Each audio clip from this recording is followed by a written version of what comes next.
Terráqueos, eu sou a Ana, este é o A Vida é Poema e hoje nós vamos falar sobre a primeira parte de Ana Karenina. Se você não viu o vídeo, eu vou deixar aqui nos cards. Eu estou lendo este livro pela terceira vez e eu criei um cronograma e compartilhei, caso você também queira ler. Tá lá, ele não é dividido em datas, é dividido em semanas. Eu mesma não segui, tá? Porque a primeira parte eu dividi em 3 semanas, é uma parte maior. E eu acabei lendo em uma semana. Por quê? Porque eu tenho outras coisas pra fazer da vida, eu já quero deixar esse vídeo pronto, sim. Mas também porque eu amo esse livro, gente. E às vezes a gente pega pra ler e vai lendo.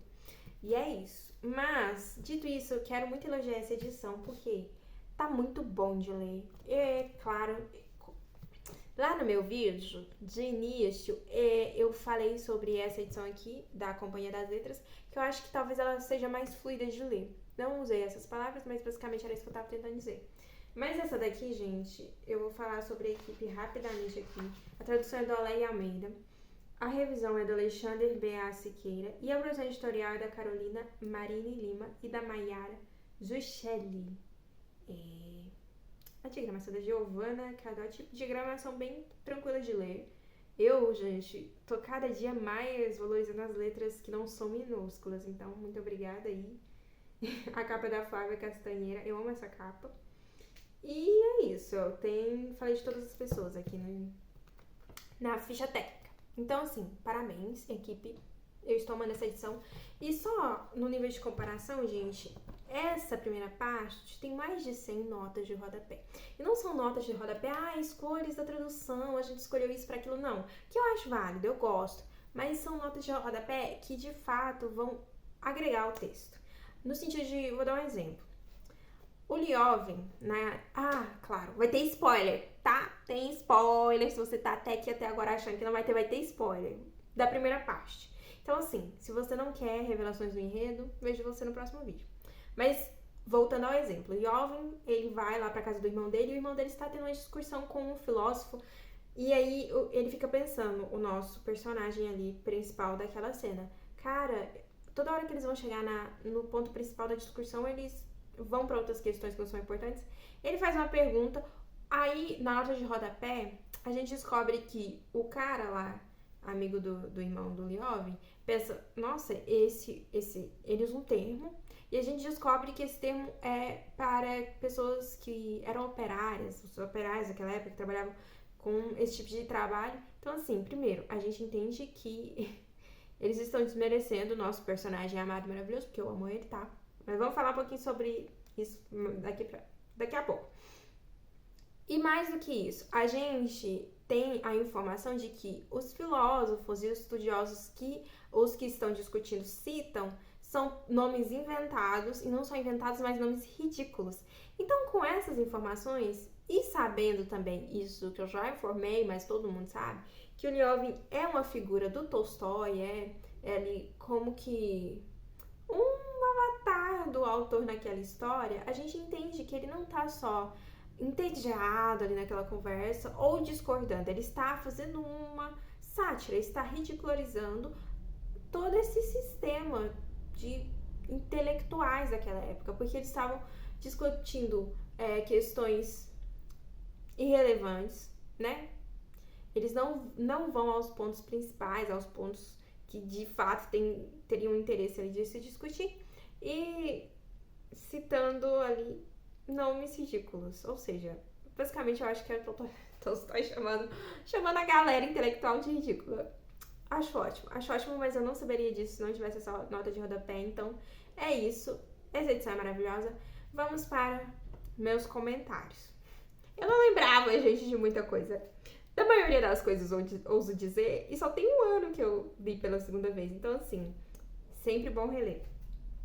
A gente começa a trama ali, conhecendo os Oblonsky e, cara, tão complexa essa relação. Primeiro que eu não, nessa questão do que eu não me lembrava que era tão enfatizada a beleza do Oblonsky. E depois é interessante a gente ver, porque ele é irmão da Ana, né, que dá título ao livro, só que a Ana, ela vai entrar na trama quase no final da primeira parte, né, pra trazer aquela questão ali, né, vocês sabem, né, ela conheceu o Vronsky e tal, e eles são muito bonitos, tanto ela quanto ele, mas eu não me lembrava que ele era bonito.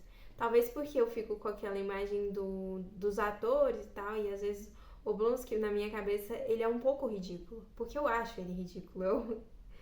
A minha primeira anotação do livro acho que é que homem ridículo. Um ser desprezível, na verdade. Essa é a minha primeira anotação no livro. Porque ele é, só que, diferente do Dickens, que gosta de colocar personagens feios e estranhos como vilões, né? No Dickens, em Dickens, David Copperfield, sim. Mas aqui no Tolstói, não. Ele é bonito, sabe? Ele é bonito, todo mundo gosta dele, ele é muito carismático. Mesma coisa com a Ana. Ela é não só bela, mas ela é elegante, todo mundo fica encantado por ela, sabe? Ela é um ser superior ali. Até porque ela tá vindo de uma sociedade em Petersburgo que dá a entender que tá ali mais no centro, sabe? Da rodinha social. Porque eu acho que o imperador ficava em Petersburgo, inclusive, não tenho certeza. Mas em Moscou, né? Ela chega em Moscou e é aquela coisa, né? Ela é uma mulher superior. Mas aí tem a questão do Oblonsky ser lindo e maravilhoso e ele vê a mulher dele como alguém pra quem ele já não tem olhos. E aí ele tem essa questão da infidelidade dele, não é culpa dele. Ele não tem como controlar isso, cara. Me dá um ódio. Eu escrevi sobre a minha outra anotação, minha segunda anotação também é sobre isso. Até porque, né, os primeiros capítulos é focado no Oblonsky. Em como que ele não é apenas um retrato Vou ler, mais fácil. Ele não é apenas a figura de seu tempo. Os homens continuam os mesmos. E eu sei que, nem todo homem. Sim, nem todo homem. Mas a maioria, cara, é bizarro, porque isso me incomoda muito na literatura do Tolstói em si. Porque muitos dos problemas sociais daquela época ainda são problemas sociais que a gente vê hoje no Brasil. Mas essa questão específica do padrão moral exigido da mulher, da mulher de família e tal, e do homem de família, cara, é bizarro, porque hoje em dia a gente ainda tem essa questão, a gente homens que aparecem nos jornais com manchete, nos jornais assim, né, em colunas de fofoca, traiu 15 vezes, aí a gente tem uma música agora que tá estourada, né, em que super apoio, faça dinheiro com as suas desilusões. Tô tentando fazer isso na minha vida, escrevendo, com certeza. Mas assim, é que, sei lá, ela gravou o clipe na casa em que ela foi traída umas 15 vezes. E, cara, isso é, assim, você não quer estar em um relacionamento, saia deste relacionamento, assim, pra mim eu fico, assim, hoje em dia, né? Se você quer trair, sei lá, eu não sei, não consigo entender infidelidade, não consigo. E em como que a mulher, ela sempre é mais incentivada a perdoar. Como cristã, claro, perdão é um princípio cristão e esse tipo de coisa. Mas assim, né? É como se, mesmo 2 séculos depois, né? Esse livro a gente tá falando do século XIX. 19? Eu creio que sim. Mas eu ainda vejo muitas Dollys. Esse é o ponto, entendeu? Eu ainda vejo muitas Dollys por aí. Porque depois ela fala: quem que ficou com a minha juventude? Quem que destruiu meu corpo, né? Foram os filhos dele. Eu dei minha juventude pra ele. E com a firme convicção de que esse era um casamento em que nós dois estávamos presentes, em que nós dois éramos fiéis. Ela fala isso pra Ana. Eu tinha certeza de que eu era a única mulher que ele havia conhecido, esse tipo de coisa, entendeu? Então, assim, eu fico com muita pena da Dory. E, assim, eu não vou dar spoiler das outras partes. Depois a gente pode continuar conversando sobre esse assunto. Mas é triste, entendeu? Porque ela não tinha outra opção. O que ela ia fazer além de perdoar ele? Nesse ponto aqui da trama, o que eu tenho a dizer é que ela fez o que ela podia, que é realmente, olha, inaceitável e tal. Ficou muito triste, devastada, mas o que ela ia fazer, gente? Eu acho que ela deve ter no mínimo 4 filhos aqui nesse ponto da história. Então, assim, não tem o que ela fazer. É triste, cara, é triste. Eu odeio o Oblonsky, sério, odeio o Oblonsky. E é complexo, porque na minha cabeça, por ele ser esse ser ridículo, às vezes ele tem um ar cômico. E às vezes ele tem mesmo, ele é muito carismático. É fácil de gostar de quem os outros personagens gostam, sabe? É difícil você gostar de uma pessoa que todo mundo odeia. Às vezes, se ele é o herói, ok, normal, mas sei lá, alguém que todo mundo detesta aqui, não acho que a gente chegou nesse ponto. Se a gente vai chegar, vai ter alguém assim, não.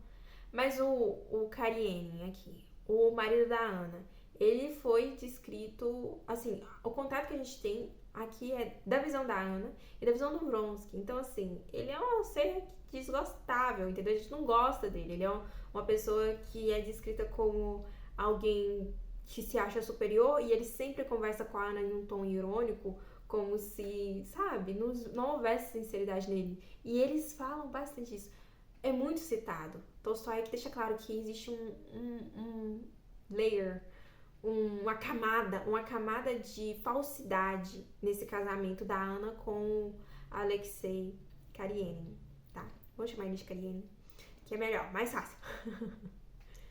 Dito isso, eu acho que assim eu encerro os meus comentários sobre o Oblonsky, não quero mais falar dele, não quero mais saber dele. E sobre a Dolly, sinto muito, Dolly. Eu sinto mais ainda porque ainda tem história assim todo dia, toda hora, né? Gente que fica mais famosa por trair a esposa. Ai, gente, cara, é horrível, terrível. Mas vamos falar um pouquinho sobre religião, porque o primeiro comentário religioso que a gente tem é através dos olhos do Oblonsky. E aqui ele vai falar que ele vai a missa, não sei se é missa, não sei se é culto, ele vai ao ritual religioso. Ele vai à reunião religiosa, ele vai à igreja e ele não entende do que estão falando, entendeu? E, enfim. E aí minha anotação sobre isso, eu destaquei aqui, ó, exatamente o que ele fala. Não chegava a compreender para que serviam todas aquelas falas medonhas e altissonantes sobre o outro mundo, já que também se vivia neste mundo da gente com tanta alegria. Ou seja, ele tá feliz na vida dele. Ele é um adúltero que não liga pra família, endividado, tá? Porque a gente sabe que ele tem dívidas com os restaurantes, a gente vê os credores indo lá cobrar dele, não tem dinheiro pra pagar, ele não sabe administrar os bens da esposa, porque a esposa que é rica, tá?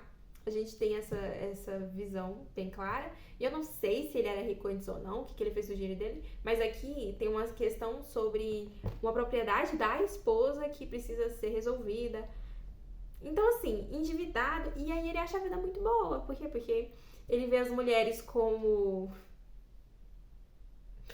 Ai, gente, o sonho lá que ele tem, que é as jarrinhas de perfume, e depois, aí a gente vai ter que entrar no meu Liovin, e eu não vou poder passar um pano pra ele, mas eles falando a respeito das mulheres como se elas fossem comida.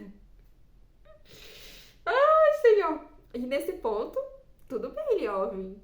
Mozão maravilhoso, você deixou claro que se você se farta num banquete em casa, não tem por que você roubar algo de uma padaria. Mas já o Oblonsky quer tudo que ele quer, gente, é horrível. Horrível, é horrível. Eu escrevi aqui no meu livro, esse capítulo não precisava existir, porque ele é ruim. A gente já sabia que o Oblonsky era desprezível.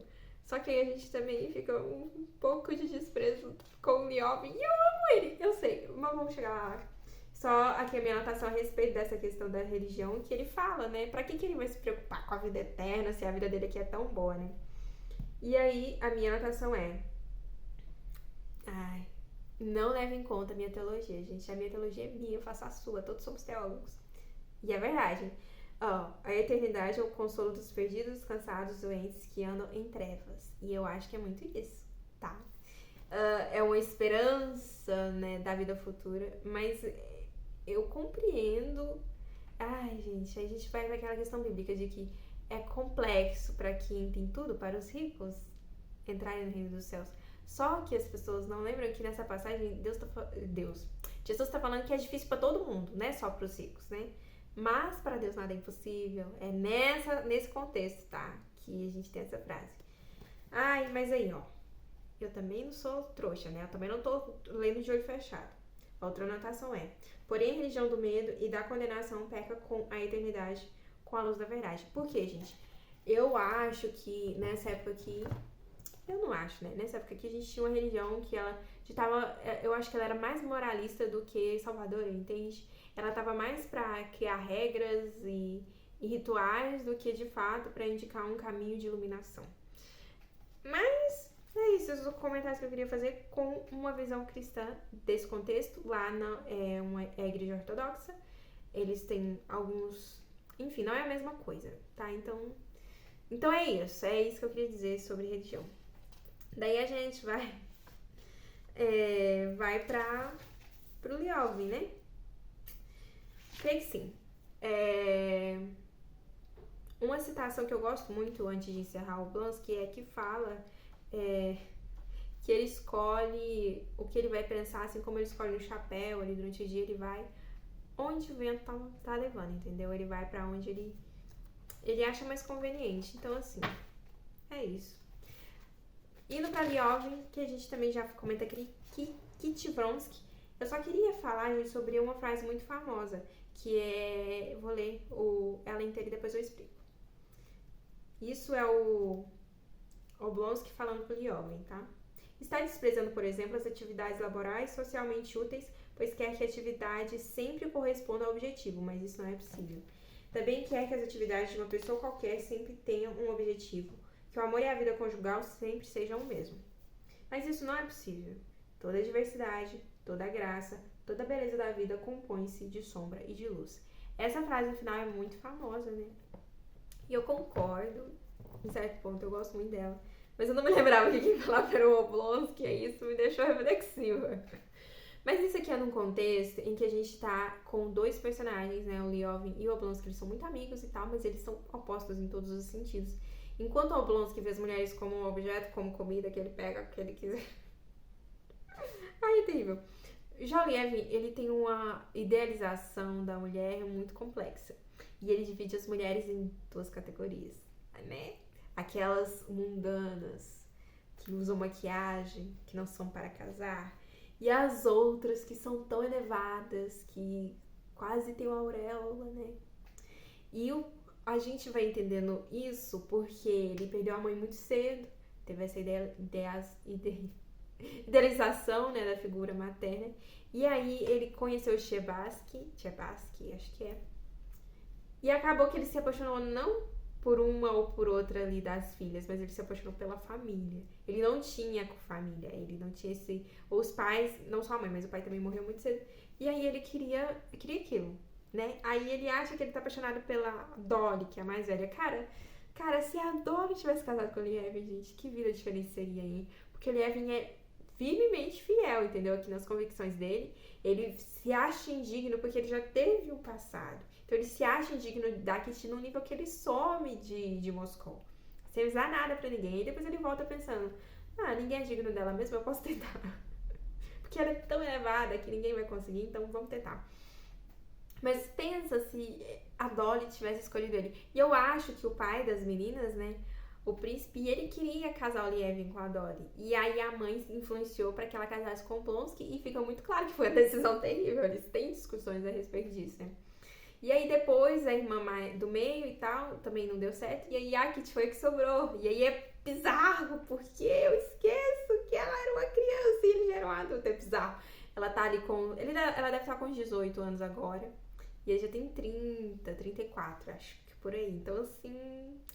E se eles tivessem conhecido ali, já seria um pouco estranho pros nossos padrões, mas normal.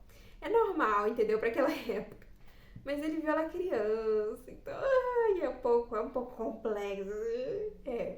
Eu sei, mas faz parte. Infelizmente. Gente, Emma é pior, entendeu? Porque Emma, além de tudo, enfim, o cara realmente via ela como irmã e instruía ela, era um mentor pra ela e depois, né?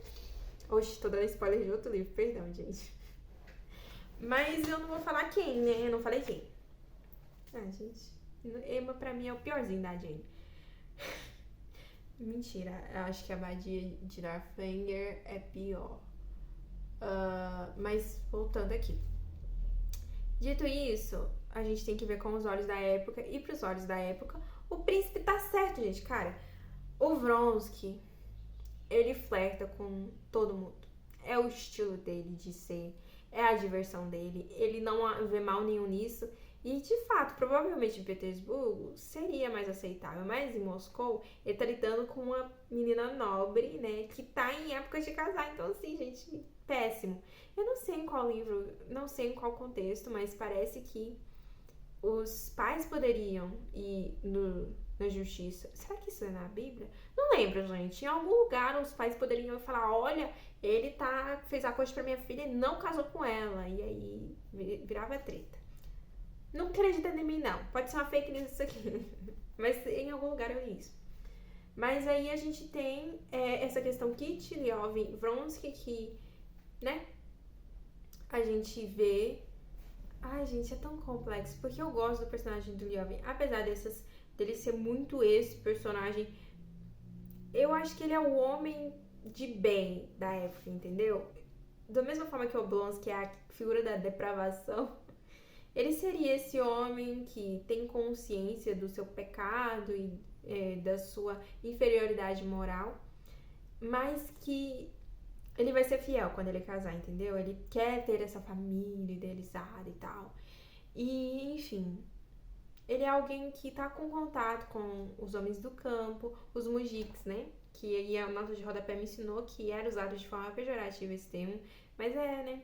As pessoas que trabalhavam no campo, que ali um pouco antes eles eram, né? Trabalhavam em modelo de escravidão e foram libertos, mas ainda assim são pessoas simples. E é com quem ele convive o tempo inteiro. E ele se preocupa com essas pessoas, sabe? Antes eram as almas, enfim. Mas ali naquele contexto já foram libertos. Mas ele tem essas questõezinhas complicadas, sabe? De ele achar que ele pode dizer qual mulher é valorosa e qual não é. Gente, eu sei que isso é muito problemático. É feio, sabe? É feio ele julgando a moça que tá ali no restaurante só porque ela tá maquiada. Mas não dá pra exigir tanto, né? Não dá pra exigir tanto de um personagem ali dessa época. Mas aí a gente tem toda aquela coisa de a Kitty rejeitar ele. E ela fica muito em conflito, porque eu acho que ela tá mais deslumbrada com o Vronsky do que tudo, porque as atenções dele, de um homem bonito, militar, e que a mãe aprova acima de tudo, ela tem certeza que ele a ama, fala sério, ela tem certeza que ele ama. E aí, o Lyovin faz o pedido. E a reação dela, eu não me lembrava disso, mas a reação dela é tão desesperadora pra mim, porque eu sei o que vai acontecer a seguir. Eu sei que a Ana vai chegar e o Vronsky vai se engraçar pra Ana. Então, assim, eu fiquei muito triste por ela, sabe? Muito triste mesmo por ela ter rejeitado. E ela sente não só pena, mas assim, ela vê ele com muito carinho, o Lyovin. Ela pensa, ele é tão bonzinho. Ele é tão gentil e mais do que tudo, gente. Acho que isso é o principal pra mim. Ela fala que ela se sente segura perto dele. Desde ali do primeiro encontro deles lá na patinação, ela fala isso, que ela se sente segura perto dele. E depois ela fala que sente que a relação dela com o Vronsky é falsa, porque é com o Lyovin que ela sente que ela consegue ser verdadeira. Então, pra mim, isso já encerraria o assunto, né? Infelizmente, ela recusa o pedido de casamento, o Lyovin volta pro campo. Ai, com ideias tão complexas, assim, que eu fico pensando. Eu me identifico muito com ele, gente, infelizmente. Eu sei, tem as questões problemáticas, mas fora das questões problemáticas, eu me identifico muito com ele, sabe? Daí ele começa a ter os planos. Gente, ele tem o doguinho, a doguinha, entendeu? Então, o personagem que tem uma doguinha, que vai lá e abraça a cachorra. Cara, como é que você vai amar um homem desse? Você ama. É até covardia, não tem nem comparação com os outros. E aí ele vai lá, vai cuidar da fazendinha dele, fica feliz com a vaquinha dele, fica pensando, um dia eu vou ter uma esposa e a gente vai receber pessoas e a gente vai pro pasto ver as vacas chegando em casa. Cara, eu amo ele, de verdade, eu acho ele muito fofo, eu amo ele, sou apaixonada, não tem como, eu passo pano. Voltando pra Moscou, a gente tem o famoso baile, gente, a Mazuca, né, a Mazuca que fala. Que era o momento, gente, o momento, aquela coisa. E a Kitty, assim, ela viu o Vronsky pela última vez no dia que ela recusou o pedido de casamento do Lyovin. E aí ela tem certeza que ela vai ser pedida em casamento ali naquele baile. Mas Dona Ana chega, né? Primeiro de tudo, ela chega pra reconciliar o irmão com a cunhada. E assim, gente, eu acredito na boa intenção da Ana. Eu acho que ela é uma mulher boa, de verdade. Eu gosto dessa Ana aqui, da Passion. Eu acho que ela é triste tá? É isso que eu acho. Eu acho que ela tá triste, muito conformada com a própria vida. E aí tem até depois, já pro final, quando ela tá voltando pra Petersburgo, ela tá lendo um livro e ela não consegue se concentrar, porque ela não queria ler as aventuras de outra pessoa, ela queria viver a vida dela, ela queria viver, ela sente que ela não está vivendo. E aí, tudo aquilo que ela tem, quando ela volta, ela vê que, nossa, mas meu marido tem orelhas tão grandes, né? Nossa, meu filho, eu imaginava ele melhor do que ele realmente é. Que é muito triste, sabe? É muito, muito triste. É como se o Vronsky, o interesse do Vronsky, tivesse aberto os olhos dela para a mediocridade da vida familiar que ela tem. Mas daí, gente, depois a gente conversa nas outras partes sobre o que vai rolar ou não, né? Mas ela se sente muito lisonjeada e emocionada, né? É uma paixão ali muito instantânea para os dois. Voltando pra Kitty, sim, ela reconciliou o irmão com a Dolly. Gente, o que mais poderia ser feito, né? Mas as coisas que ela fala é: perdoe se você ainda tiver amor e tal. E a Dolly, gente, é isso. Ela fez o que ela podia fazer. Ela podia fazer mais nada, não tinha nada que ela pudesse fazer. Ela ia ser uma mulher divorciada, né? É complexo. Outro detalhe que eu não lembrava: a mãe do Vronsky é considerada uma mulher. Qual é a palavra que eu posso usar? Ela tinha muitos casos conhecidos, e o Vronsky não tem respeito por ela, o que é muito interessante. Então eu acho que talvez tanto o Lyov em não ter paz influencia o desejo dele de ter um casamento perfeito, e especialmente naquela família onde ele teve essa convivência, né, pela primeira vez. Ao mesmo tempo, o Vronsky, ele não tem respeito pela mãe, não tem respeito pela instituição do casamento, e talvez isso impulsione a sair, a deixar Moscou e ir atrás de uma mulher casada em Petersburgo, né? Complexo. Vronsky, gente, pra mim, ele é terrível, terrível. Não gosto do Vronsky. Sou obrigada a ter empatia em alguns pontos, a gente vai chegar lá, mas assim, eu acho que ele é um homenzinho pior do que o Blonsky, tá? Porque o Blonsky, ele ainda tem essa questão de, estou vivendo a boa vida e tal. E ele tem um ar cômico em si, sabe? Ele é carismático. E pelo sim, pelo não, ele tá traindo a mulher dele, mas tá traindo a mulher dele com pessoas, né, que não são casadas. Eu acho que. Não sei. É difícil pra mim lidar com essas questões. Avaliar essas questões geral. Mas o Vronsky é isso. Ele talvez a forma como ele enxerga a mãe influencie muito a forma como ele vai lidar com as mulheres dessa trama. E a gente vê isso quando ele chega na casa dele, tem uma senhora lá que tá vivendo com o amigo dele, mas que quer o divórcio do marido, né? Vivendo com um amigo que é o divórcio do marido, mas o marido quer os bens dela, porque ela é infiel, enfim. Aí ele começa a conversar com ela naquele tom que todo mundo conversa, sabe? Ele e o Blonsky ali, não sei qual eu odeio mais. Voltando pra Kitty, enfim. Ela acha que vai ser pedida em casamento, aí tem toda aquela questão de que não acontece.